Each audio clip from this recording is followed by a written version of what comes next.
लड़के पर जवानी आती देख जब्बार के बाप ने पड़ोस के गांव में एक लड़की तजवीज़ कर ली। लेकिन जब्बार ने हसवा की लड़की शब्बू को जो पानी भरकर लौटते देखा तो उसकी सुध बुध जाती रही।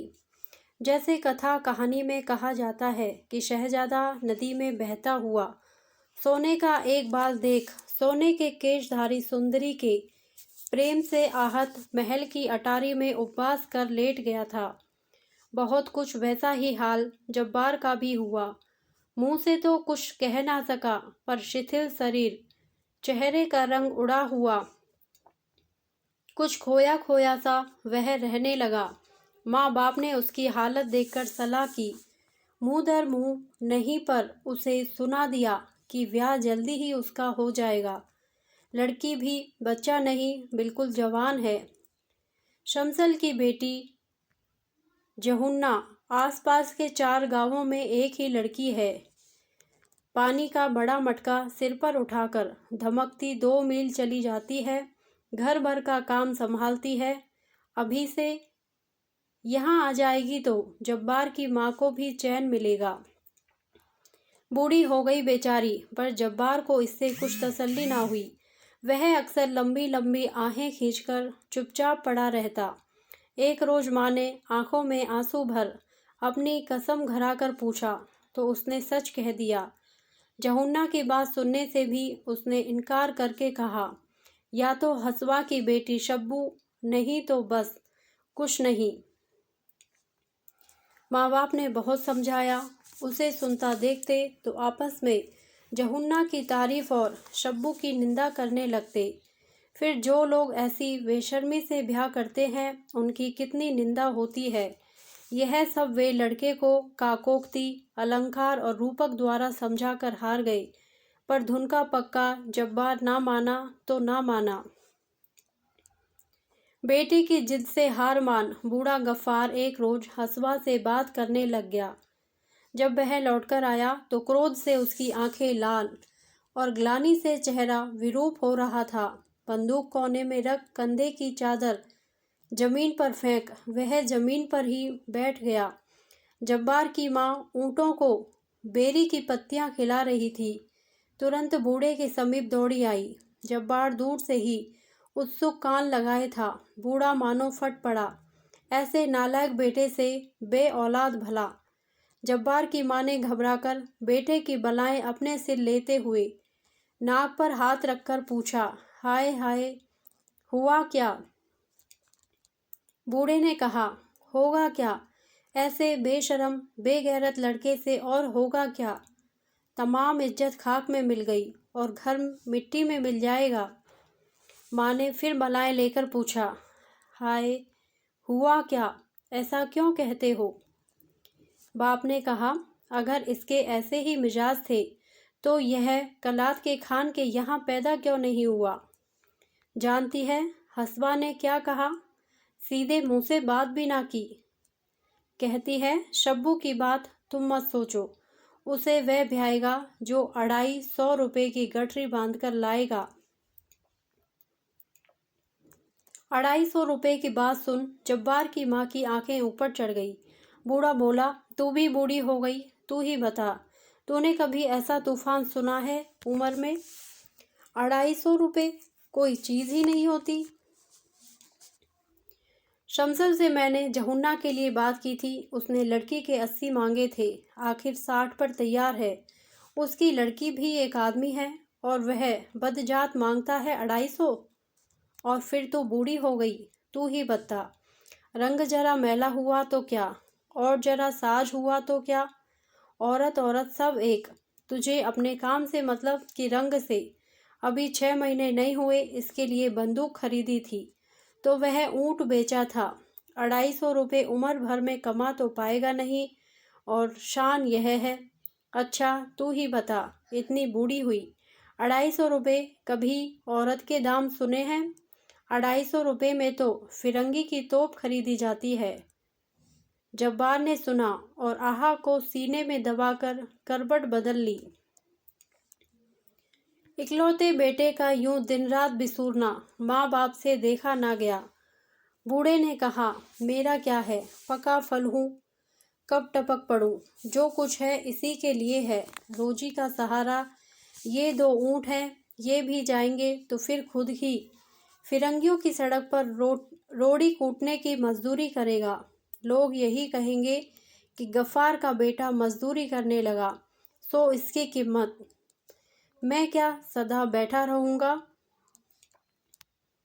आखिर दोनों ऊँट भी बन्नू के बाजार में बेच दिए गए और शब्बू जब्बार की बहू बनके घर आ गई। शब्बू को इस बात का कम गर्व नहीं था कि उसकी कीमत गिनकर 250 रुपये चुकाई गई है। पानी भरने जाती तो आधा ही घड़ा लेकर लौटती, वह भी लचकती, बल खाती। पड़ोस की मीरन ने समझाया, ऐसा नखरा ठीक नहीं, मर्दों को काम प्यारा होता है, किसी रोज ऐसी मार पड़ेगी कि कमर सदा को लचक जाएगी। अपने कान तक फैली आंखें मटकाकर और हाथ का अंगूठा दिखाकर शब्बू ने कहा, ओहो, मेरे बाप ने 12 बीसे और 10 रुपये गिनकर मुझे मार खाने को ही तो भेजा है। कोई मुझे हाथ तो लगाए। तेरा क्या है, तेरे मर्द ने 3 बीसे में तुझे लिया है। लंगड़ी लूली हो जाएगी तो एक और सही। गजब की शौक और शौकीन थी शब्बू। वह काले मखमल की बास्कट पहनती, जिसकी सिलाइयों पर सीप के 300 बटन टके थे। अपने बालों में मक्खन लगाती और बाहर जाने से पहले पानी का हाथ लगाकर उन्हें संवार लेती। महीने में 2-2 बेर अपने बाल धोती। जब्बार की माँ यह सब देखती और नाक पर हाथ रख पड़ोसिनों से कहती, देखो तो 250 रुपये देकर ब्याह किया, पर मुझे क्या आराम मिला, इसे तो अपने नखरों से ही छुट्टी नहीं। बूढ़े ने बेटे को समझाया, जवानी की तेरी उम्र है, कुछ कमाई अब नहीं करेगा तो कैसे निभा होगा। यूं घर बैठा रहना क्या तुझे सुहाता है। रोजी का एक जरिया मेरे ऊँटे थे, सो तेरे ब्याह में ख़त्म हुए। अब भी तू कुछ नहीं करेगा तो क्या मैं परदेश जाकर मजदूरी करूँगा। मन मारकर जब्बार को कमाई करने बन्नू जाना पड़ा, लेकिन मन उसका गांव में ही रहता। पूरा सप्ताह जब्बार को बन्नू गए नहीं हुआ था कि वह शब्बू की याद से बेकल हो एक दिन आधी रात में उठ अपने गांव को चल दिया।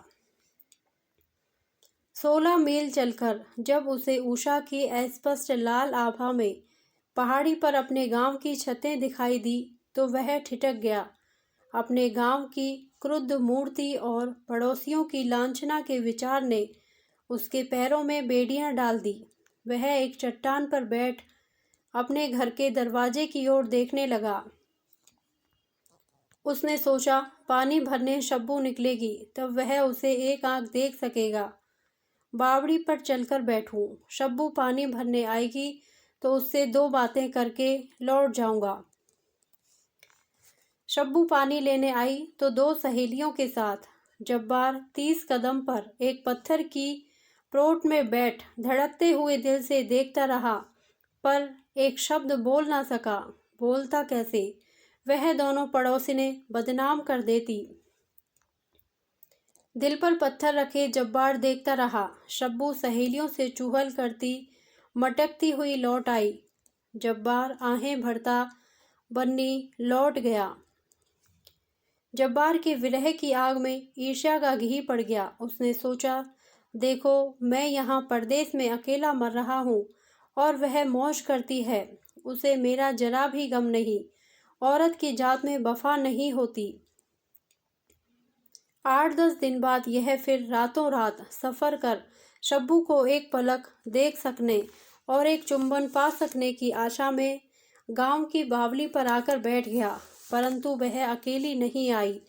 पड़ोस की 3 सहेलियों के साथ अठखेलियां करती आई। जब्बार उनकी बात को कान लगाकर सुन रहा था।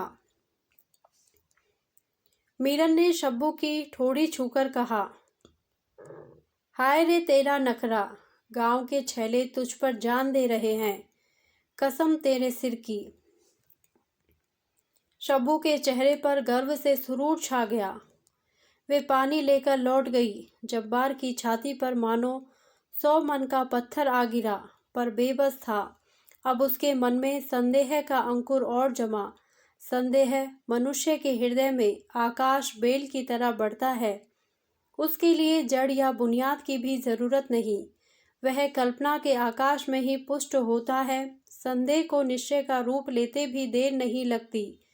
गांव में ऐसे कई लौंडे लुगाड़े थे जिन्हें फितूर के अलावा कुछ काम न था। रहमान और अब्बास से हर एक बात की आशा रखी जा सकती थी, और फिर यदि कुछ दाल में काला नहीं है तो मीरन ऐसी चर्चा क्यों कर रही थी? और शब्बू की यह चटक मटक किसके लिए है? देखो, उसे मेरा जरा भी गम नहीं, और मैं मरा जा रहा हूँ। जब्बार लहू के घूंट पी पी कर रह जाता। उसने सोचा, रुपया कमाने के लिए ही तो वह घर से दूर यहाँ पड़ा है। यूं 8 आने 10 आने रोज में रुपया नहीं कमाया जा सकता। घर लौटने की आग ने उसे बावला कर दिया। एक दिन मौका देख उसने एक हाथ मार ही दिया।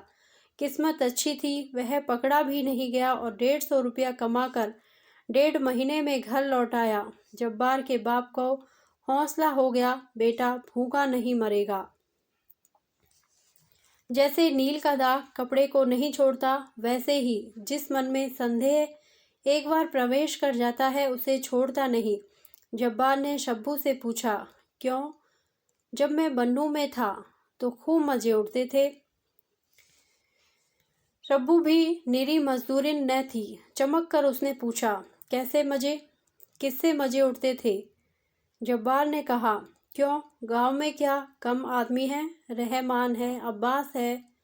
खूब बनाव सिंगार से पानी लेने जाना होता था। क्यों? शब्बू ने कहा, मैंने कभी किसी सरे की तरफ आंख उठाकर देखा हो तो मैं मर जाऊं, नहीं मुझ पर झूठा इल्जाम लगाने वाले मर जाएं। जब्बार ने तड़प कर पूछा, तू बन ठन कर अपना हुस्न दिखाने नहीं जाती थी? शब्बू ने उत्तर दिया, मैं क्यों जाऊंगी दिखाने किसी को? कोई मरा घूरा करे तो मेरा क्या कसूर?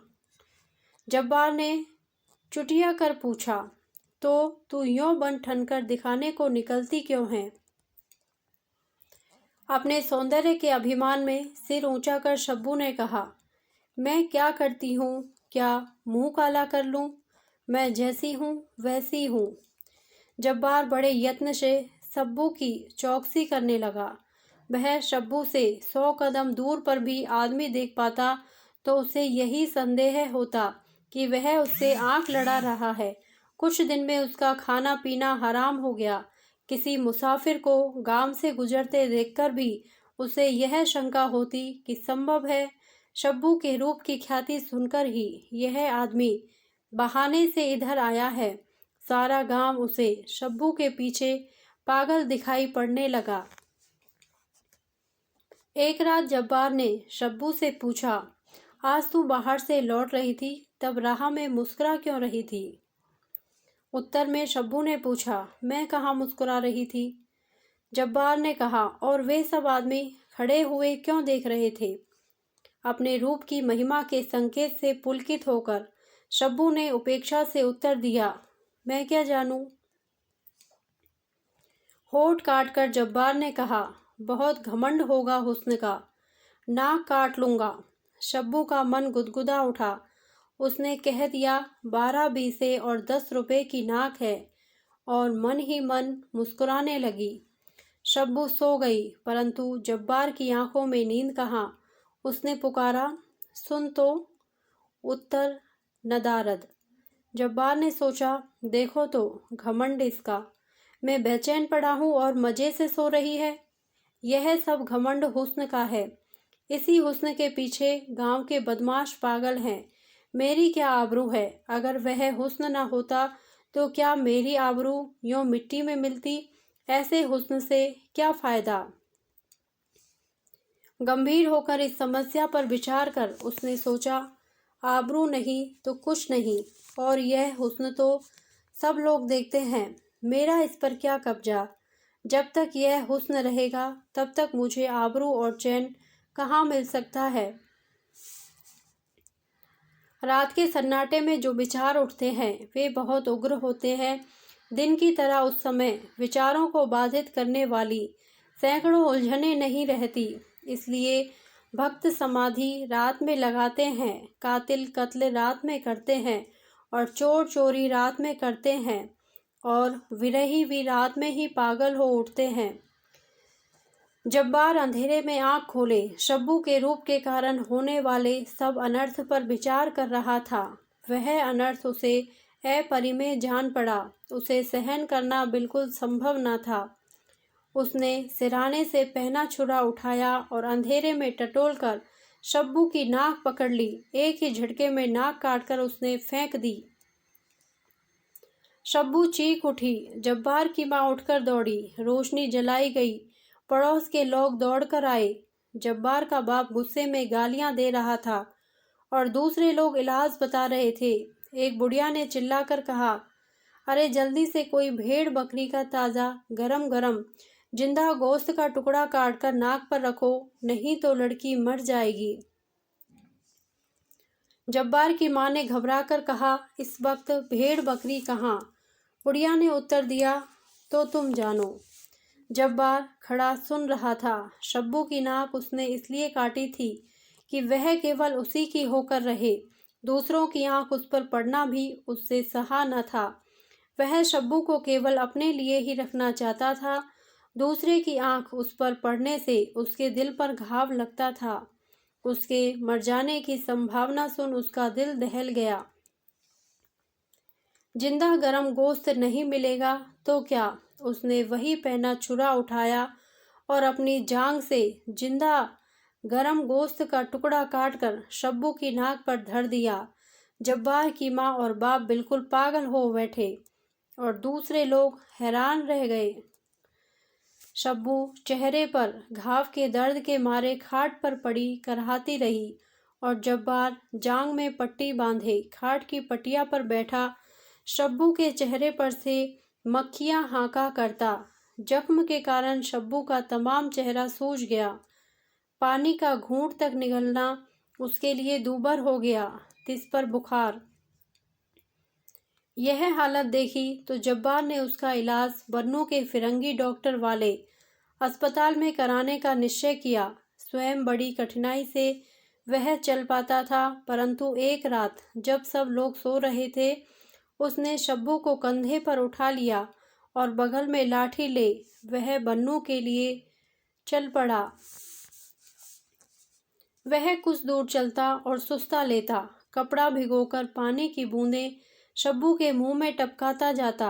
5वें दिन वे लोग बन्नू के अस्पताल में पहुंच गए। 20 रोज में शब्बू का जख्म भर पाया और उसकी तबीयत ठिकाने पाई। नाक ना रहने पर हवा होठों की अपेक्षा नाक के छेद से अधिक निकल जाती और स्वर बिल्कुल नक्की प्लुत अनुस्वार हो जाता। उसी स्वर में मिनमिनाकर शब्बू ने कहा, मेम साहब कहती हैं विलायत से रबड़ की नाक मंगवाई जा सकती है। जब्बार ने घबराकर उत्तर दिया, बस रहने दे, हमें नाक नहीं चाहिए। मुझे तो बिना नाक के ही भली मालूम होती है। मुझे क्या नाक औरों को दिखानी है? शब्बू उदास हो गई। उसने खाना खाने से इनकार कर दिया। जब्बार के लिए बड़ी भयंकर समस्या आ पड़ी। उसने सोचा, बुरा हो इस मेम का। मैंने एक नाक काटी थी, वह दूसरी बनाने को तैयार है।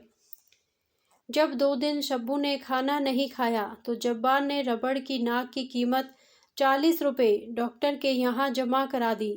पर शर्त एक रही कि शब्बू नाक लगाएगी ज़रूर, लेकिन गैर मर्द अगर उसे घूरने लगे तो झट नाक उतारकर जेब में डाल ले। धन्यवाद। यदि आपको यह कहानी अच्छी लगी हो तो प्लीज़ मेरे वीडियो को लाइक करें, शेयर करें और मेरे चैनल को सब्सक्राइब करें। Thank you.